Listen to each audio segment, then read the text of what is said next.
आज तक रेडियो सुनता है सारा जहां। ज्ञान ध्यान।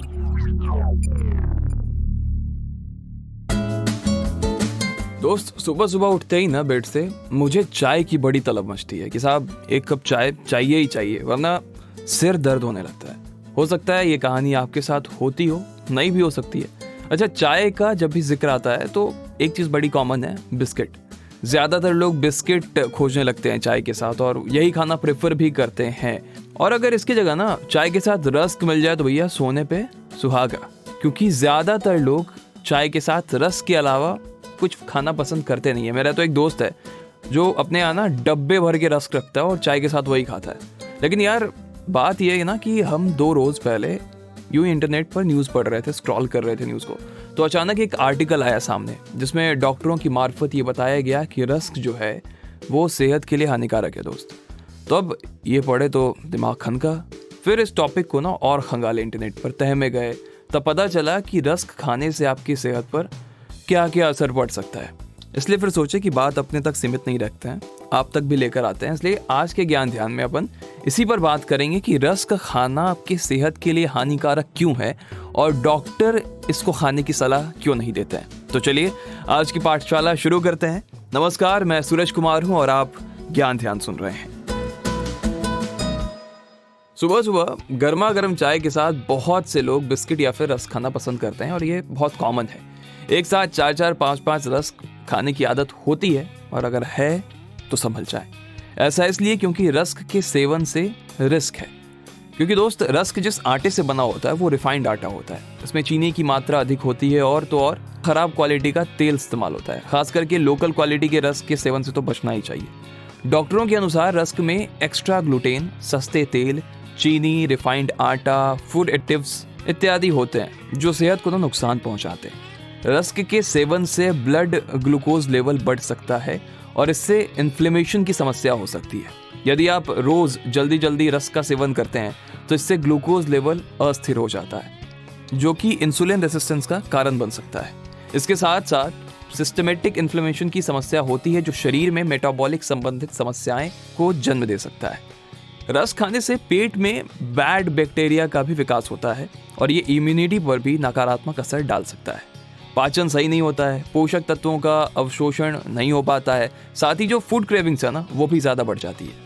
आपके शरीर के हार्मोन्स को भी ये प्रभावित करता है। इसके साथ साथ वजन बढ़ने की भी संभावना बढ़ जाती है। शरीर में आपको हमेशा स्ट्रेस मिलेगा जब आप रस्क खाते हैं तो, और साथ ही आलस बहुत ज़्यादा महसूस होता है। तो इसके अलावा रस्क से फूड क्रेविंग्स भी होने लगती है, तो आपको और ज़्यादा मन करेगा खाने का। आप देखो, गौर करो कि जब आप एक रस्क खाते हो ना तो आपको मन करता है यार पूरा पैकेट ही खत्म कर दे, तो ये क्रेविंग को जन्म देता है। आप उसके अलावा और भी चीज़ें खाना शुरू कर देते हो, तो ये एक चीज़ है।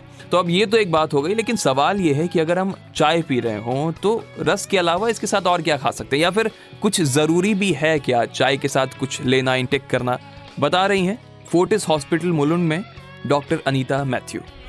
सवेरे सवेरे जो चाय हम लेते हैं उसके साथ कुछ हमें खाना चाहिए, ये जरूरी नहीं है। हम चाय लेने के तुरंत बाद, थोड़ी देर बाद ही हम नाश्ता कर सकते हैं। चाय के साथ जो जनरली रोजमर्रा रस्क वगैरह जो लिया जाता है उसमें एक्चुअली वीट का प्रमाण बहुत कम रहता है। रिफाइंड वीट यूज किया करते हैं मेजॉरिटी ऑफ टाइम्स। कार्बोहाइड्रेट्स भी रहे, प्रोटीन भी रहे और फैट का भी थोड़ा बहुत प्रमाण रह सकता है। जो वेट लॉस के लिए ट्राई करते हैं उनके लिए कार्ब्स और फैट की प्रमाण कम करके सिर्फ प्रोटीन का प्रमाण बढ़ाना है।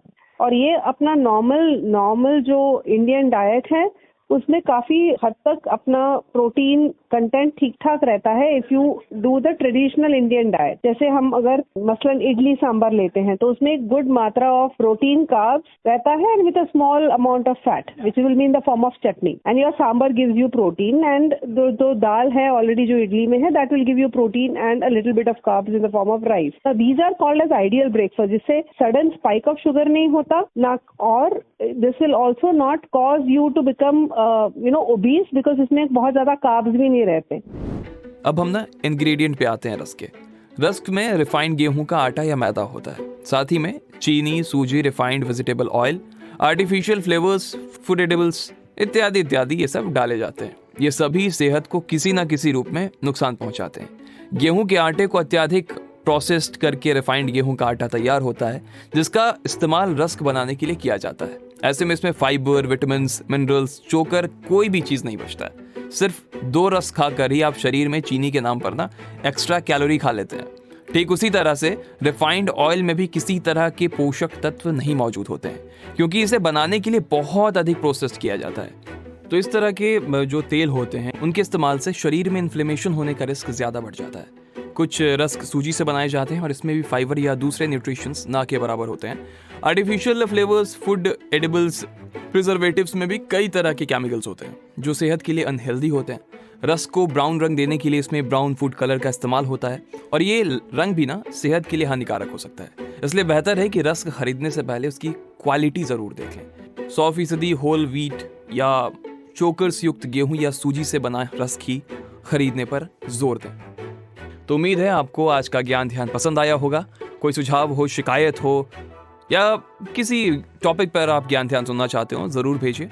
पता है radio@aajtak.com। इस एपिसोड के लिए साउंड मिक्सिंग की है हमारे साथी नितिन रावत ने। मेरा नाम सूरज कुमार है। अब इजाज़त चाहूँगा आपसे। शुक्रिया।